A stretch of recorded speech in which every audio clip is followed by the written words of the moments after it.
Olá, tudo bem com você? Eu desejo que sim. Bom, seja bem-vindo ao meu canal. Aqui nós vamos falar um pouco de tudo: política, religiosidade, psicanálise, psicologia, física quântica, enfim, todos os assuntos que eu tenho estudado e pesquisado durante muitos anos e que nós gostamos muito de falar. Eu e você gostamos muito de falar sobre esses assuntos.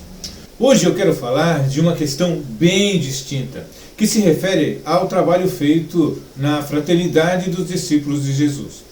Talvez você que está me ouvindo aí agora não saiba o que seja isso, mas quem sabe, ouvindo eu falar, se interesse e passe a conhecer, e isso pode transformar a sua vida, né? Então vamos lá.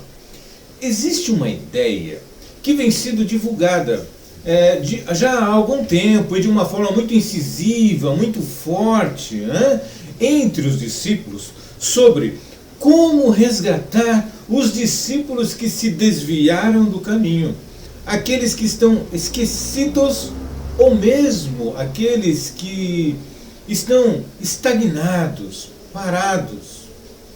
Então, o que querem alguns irmãos? Resgatarem esses discípulos. Desta forma, algumas iniciativas já foram tomadas. A justificativa para isso, para este intento, seria que, de nossa parte, quando não fazemos algo sobre isso, estaríamos faltando com a caridade. Isso mesmo, posto que precisamos ir atrás, saber o que se passa, do que talvez este irmão esteja precisando, enfim, auxiliar de alguma forma este irmão que se encontra em dificuldade ou perdido. Bom, isso não funciona, todo mundo sabe, porque essas mesmas pessoas que falam sobre isso, falando de mim, nunca me ligaram para saber o que aconteceu comigo. Isso porque foi sempre um discípulo atuante, integrado a muitos trabalhos. E estes irmãos que pregam esta iniciativa tão valorosa e necessária, eles nunca me ligaram, nunca me perguntaram o que aconteceu comigo o tempo em que eu me afastei dos trabalhos. A não ser aqueles cuja a intimidade é maior, que estão sempre conosco, que nos conhecem e que sabem o que está acontecendo. Mas justamente estes que defendem esta iniciativa nunca me ligaram. Nunca me ligaram, de qualquer parte. Nunca se preocuparam em fazer isso. Então, eu compreendo que não é fácil, né? Você procurar as pessoas para saber o que está acontecendo, diante de tantas coisas que hoje nós fazemos. O mundo hoje é cheio de compromissos, de responsabilidades, onde somos atropelados por enxurradas de informações, temos as nossas famílias e afazeres, e até mesmo dentro do movimento, né, como dirigente, como membros de trabalhos. Então tem muitos afazeres a serem cumpridos. Então eu entendo por que isso não acontece, e eu entendo que isso seja normal de não acontecer. Mas veja bem, eu quero trazer aqui uma reflexão para vocês desta questão, onde o cerne de tudo isso não está nesta justificativa. Quando falam que é falta de caridade, não buscar o outro, eu já expliquei. Ponto, então faltaram com a caridade comigo, porque nunca me ligaram. Mas eu quero trazer aqui uma reflexão, né? Porque nós não estamos falando de qualquer pessoa. Nós estamos falando de um indivíduo que, por escolha própria, adentrou uma escola iniciática, sabendo de todas as responsabilidades, de todos os compromissos e de todas as tarefas que deveria cumprir para seguir neste processo. Tá? Então é sobre isso que eu vou falar com vocês, né? Outro dia, um companheiro, para justificar a iniciativa, né, citou a parábola da ovelha perdida. Vamos prestar bem atenção. Como é que se desenrola essa parábola, esse ensinamento de Jesus que a gente encontra lá no livro de Mateus, capítulo 18, 10, 14 e também no livro de Lucas, capítulo 15. Então diz assim a parábola: se alguém possui 100 ovelhas e uma delas se perde, não deixará as 99 nos montes, indo procurar a que se perdeu? Não pergunta. E se conseguir encontrá-la, garanto-lhes que ele ficará mais contente com aquela do que com as 99 que não se perderam. Da mesma forma, o Pai de vocês que estás no céu não quer que nenhum destes pequeninos se perca. Bom, vamos refletir um pouco sobre isso? Vejam bem, ovelhas eram para os cristãos o símbolo daqueles que seguiam o Cristo e o Evangelho. Aqueles que iniciavam sua jornada e que mereciam, assim, do pastor todo o apoio, toda a atenção para que pudessem evoluir e entenderem a boa nova. Então, desta forma, cabe ao pastor buscar a ovelha perdida, porque aquelas ovelhas são frágeis, estão iniciando o seu processo. Mas será que o discípulo é uma ovelhinha perdida? Será que ele é frágil? Será que não aprendeu e não sabe se virar sozinho? Que não possui ensinamentos e as orientações necessárias para o seu caminhar? Bem, nós estamos falando aqui de uma pessoa, como eu já disse, que fez uma escolha e que adentrou a um processo de transformação interior. Talvez este processo não tenha trazido êxito dentro do objetivo proposto, mas isso é uma coisa para a gente conversar depois. Mas será que esse discípulo, é uma ovelha perdida? E aí eu pergunto, mas será que se ele chegou em determinado momento, onde adquiriu o título de discípulo, ele se perde? Claro que se perde. O mundo é imperfeito, todos nós somos imperfeitos, e mesmo o discípulo poderá se perder. Contudo, ele não é uma ovelhinha, ele é um discípulo, e ele carrega com ele uma bagagem muito importante.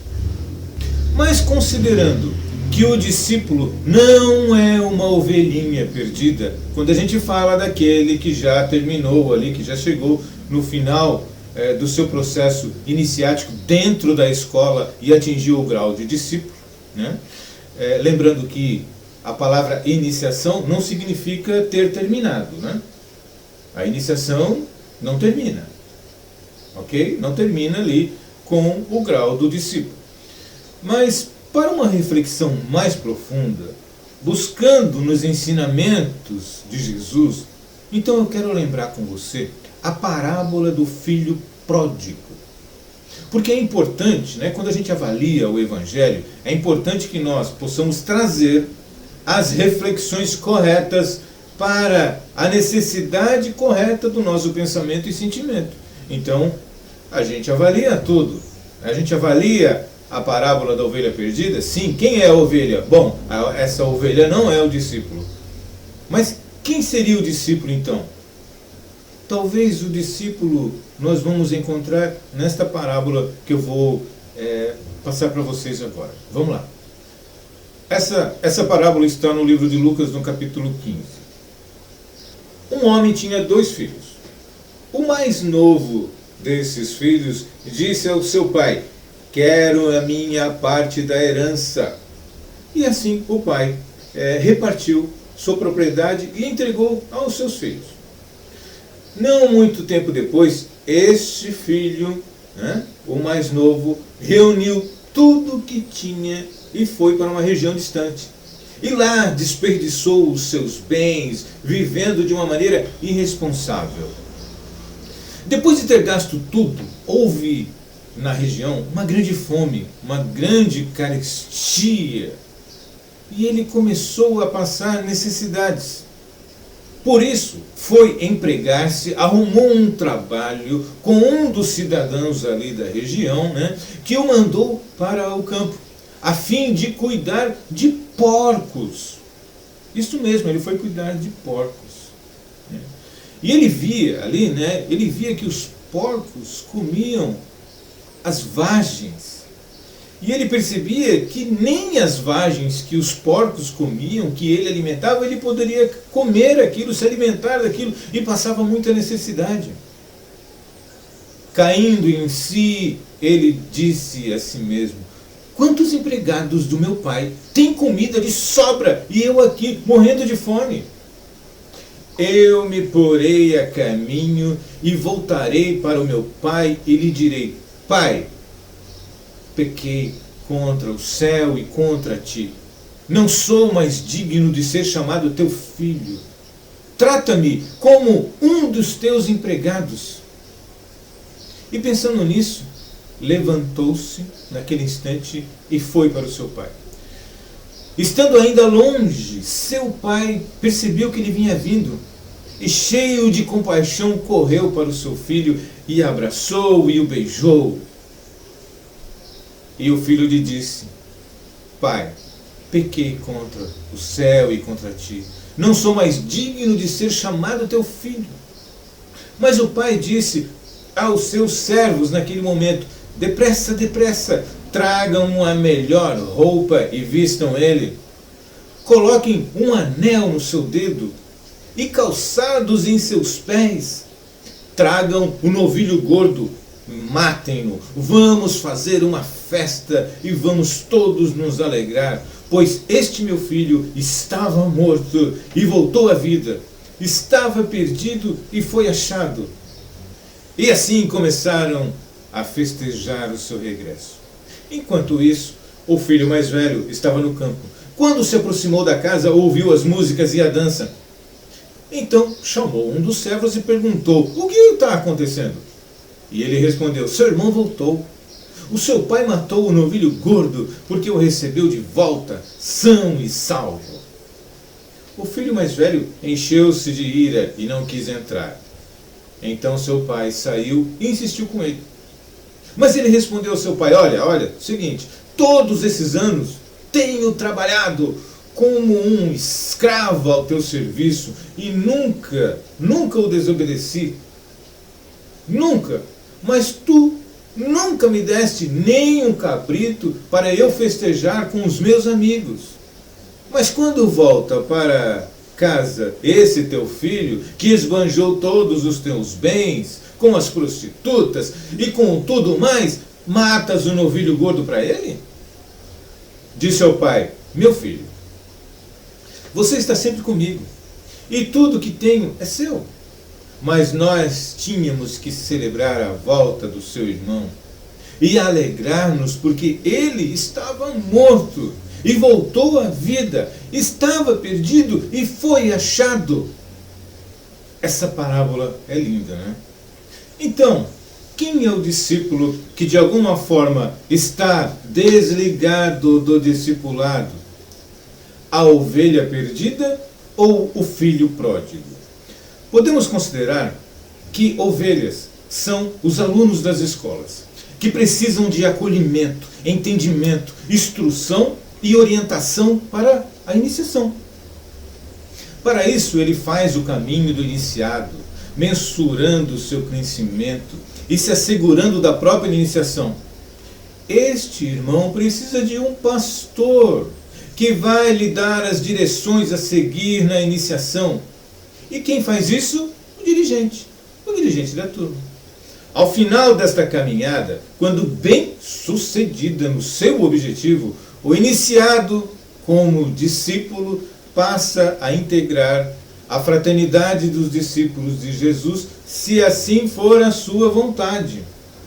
Segundo a essência dessa escola, o discípulo nesse instante escolhe de livre e espontânea vontade em qual frente de trabalho irá direcionar os seus esforços. Este é o plano real, segundo a essência da escola. Porém, Alguns irmãos equivocados e envolvidos por orientação da escola do quarto caminho orientam que só deve integrar a FDJ aqueles que escolherem serem dirigentes de EAE. Lamentavelmente, esta informação é um total equívoco de quem assim orienta, desconhecendo totalmente os fundamentos da EAE, ou tratando desse assunto com total personalismo. Esta orientação vem da escola do quarto caminho. Orienta que o iniciado deve trabalhar pela escola. E novamente lembramos que isso não faz parte das orientações primordiais e essenciais aos discípulos. Bem, sobre esse assunto daremos continuidade nos próximos vídeos. Vamos falar mais dessas interferências, assim como falamos no primeiro vídeo. Então, voltando ao discípulo desligado, podemos considerar ele o filho pródigo, que obteve tudo o que precisava, tinha tudo para crescer e em determinado momento passa a viver de forma irresponsável, irregular ou descrente. Vamos lembrar que quando o filho fez essa opção, o pai não o barrou. E também não disse que ele não deveria ir. E depois ainda não foi atrás dele. Mas por que que ele fez isso? Por que que o pai fez isso? Porque acreditou, né? E sabia que as experiências que o seu filho encontrariam naquele momento dariam a ele a certeza do que deixou para trás.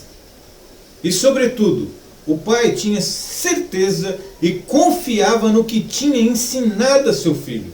Respeitou a escolha do seu filho, tanto que o filho volta e se arrepende, pede perdão e retorna à sua casa. Bom, vamos refletir, né? Primeiro, talvez essa teimosia de ter que ir buscar o discípulo que fez uma escolha, seja porque este buscador, e muitas vezes este é o dirigente, né? Hoje são muitas pessoas que pregam isso, identifique dentro dela própria uma falha, identifica que o seu trabalho não foi bem feito, e resgatar este discípulo perdido abrandaria o seu arrependimento e a sua culpa. Talvez esse dirigente não confia no seu trabalho. Seja o dirigente que de alguma forma corrompeu o processo iniciático para agradar algum sistema ou com medo de dizer não, ou ainda porque usou a escola como produtora de voluntários para o centro espírita. Ou seja, o dirigente não elaborou o seu trabalho sob as diretrizes, as premissas verdadeiras e essenciais da EAE, que é, vamos lembrar, proporcionar ao iniciado a transformação interior através de um programa espírita e evangélico, tendo como objetivo o discipulado livre e consciente. Este assunto dá muita reflexão, poderia ficar falando aqui horas sobre isso. Mas bem, essa é a minha forma de ver e entender essa questão e minha singela colaboração aos meus irmãos que estão estudando, que estão buscando entendimento mais amplo sobre as questões da EAE e da própria FDJ. Se você quiser ver mais vídeos meus falando sobre esse assunto e outros, se inscreva no canal e deixe aí o seu joinha. E se quiser que eu fale sobre algum outro assunto ou algum outro tema, faça seu comentário, deixe aí no seu comentário que eu vou responder com o maior carinho, com maior atenção a esses pedidos, tá bom? Então, até o próximo vídeo. Tchau, Cristo seja conosco.